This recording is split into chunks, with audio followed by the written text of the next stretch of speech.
Hey everybody, it's Coach Bill here with your tip of the week. It's tip of the week number 2, opening.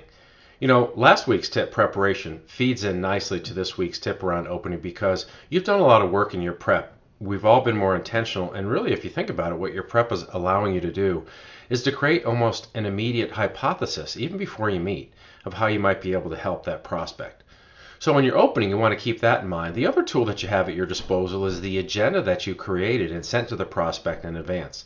That's your default mechanism to open up properly. But if you think about the mechanisms of opening that we talked about in our training, number one, want to have a great RVT opening. What's RVT? R is the rationale for the meeting. The V is the value to the prospect. And the T is the test for appropriateness. And by the way, do we still have enough time for the meeting that we've scheduled?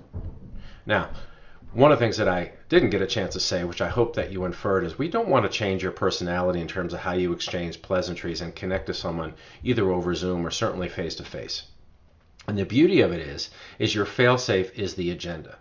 If you feel that pleasantries or the introduction or the professional but casual nature of the opening is running a little bit long, what you can do is default to the agenda. And language can be as innocent as, hey, I'm really excited for our meeting today and thank you for the feedback on the agenda. Maybe we want to jump in and maybe start with our first item. So think about opening, right? You always want to anchor the reason for the meeting, clear the lens of the prospect, bring it back into the current reality, the value to them, what we hope to achieve, and test for appropriateness, and always be able to use that agenda as your fail-safe to open a meeting well and get it moving and off to a great start. So again, this is Coach Bill. Tip number 2 is opening for Crestone as we enhance the sales process at Crestone. Good selling, everybody. Have a great week.